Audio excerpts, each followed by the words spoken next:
கூட்டம் போலும் போச்சு. சும்மா பேசுங்க.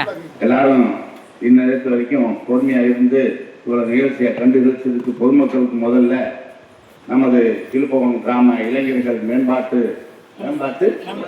குழுவின் சார்பாக கிராம பொதுமக்களுக்கு ஒரு நன்றியை நாங்கள் தெரிவிச்சுக்கிறோம்.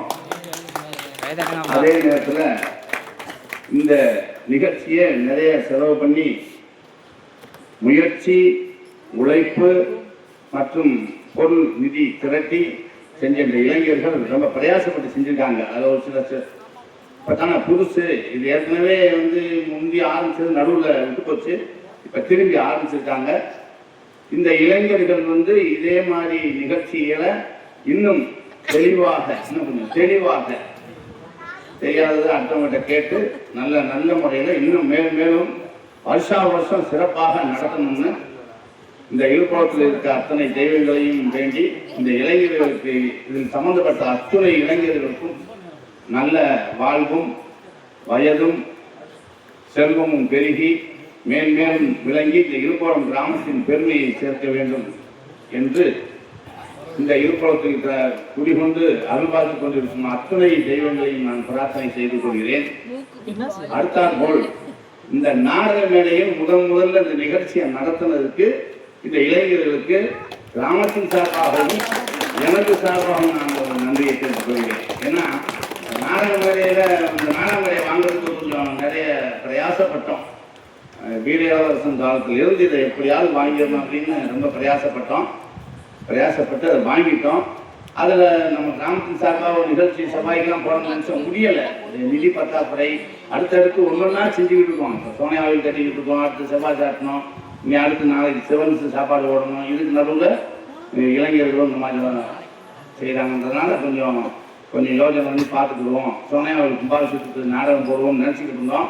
அதுக்குள்ளே இவங்க இதை ஓப்பன் பண்ணது ரொம்ப முதல்ல எனக்கு அது மகிழ்ச்சி. அதுக்கே நான் நன்றி சொல்லிக்கிறேன். எனது சார்பாகவும் எனது கிராமத்து மக்கள் பெரியவர்கள் சார்பாகவும் நான் நன்றியை சொல்லிக்கிறேன். அடுத்தாப்புல ஒளி அமைப்பு ரொம்ப சிறப்பாக செஞ்சு கொடுத்தாங்க. மக்கள் நல்ல ஆர்வமாக இந்த குழந்தைகள்லாம் கலந்துக்கிட்டாங்க. அவங்களுக்கும் என்னோட நன்றியை நான் தெரிவித்துக் கொள்ள கடமைப்பட்டிருக்கிறேன். இதே மாதிரி இது சமத்துவம், ஒற்றுமையை, இந்த ஒற்றுமையை நாம் காலகாலத்துக்கு கொண்டாடணும். அதான் நம்மளுடைய ஒரு குறிக்கோளாக நாம் வைத்துக் கொள்ள வேண்டும். அதிலும் அது ஒரு பழமொழி சொல்லுவாங்க, பாம்பும் சாப்பிடாது கம்பும் நோக்கப்படாது, கழுத்தை கட்டி சாமியாடுற ஊர் நம்ம ஊர். அந்த ஒற்றுமையை நாம் பிரதிபலிக்க வேண்டும். அதுலேயும் நம்ம கொஞ்சம் நினைவுவாக நேரம் பார்த்து எதை எப்படி செய்யணும் அப்படின்னு யார் மனசும் புண்படாத அளவுக்கு இந்த ஒற்றுமையை காலாகாலத்துக்கும் கொண்டாட வேண்டும். இன்னைக்கு அமரன் இருக்காருன்னா அமரன் பையன் காலத்துக்கும் கொண்டாடணும், பாலன் இருக்காருன்னா பாலன் பையன் காலத்துக்கும் கொண்டாடணும்.